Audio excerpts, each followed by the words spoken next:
Ito ay panibagong kaso na naman dumating sa ER. Ang tawag po dito is temporomandibular joint dislocation. Bakit po? Kasi po yung pasyente ay hindi niya maisara yung kanyang bibig. So ito pong case na to ay 52 years old na male. At nangyari na po ito sa kanya noon years ago. So 16 hours na po niyang hindi maisara ang kanyang bibig. So tinatry po nating i-reduce. So, ito po ay common sa mga matatanda, lalo na may mga sakit na diabetes or any systemic disease like Parkinson disease or multiple sclerosis.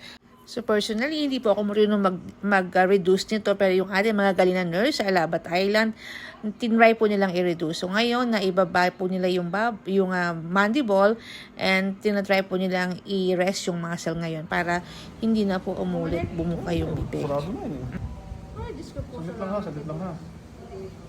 Ramdam mo? Huwag lumagatok. Dalawang beses. Relax lang ha. Nangyari. Ulitin po natin para alam niyo po ang gagawin niyo pag nangyari po ito sa inyo. So, ulitin po natin papakita ko po ulit para kayo po sa bahay niyo pag nangyari ito, alam niyo na po ang gagawin niyo. Ulitin po natin ayan po. Hinilan niya, tapos itinulak niya patalikod. Ayan, muntik nang bumalik. Ulitin po natin Hinila po niya pababa, and then tinulak niya papunta po sa likod.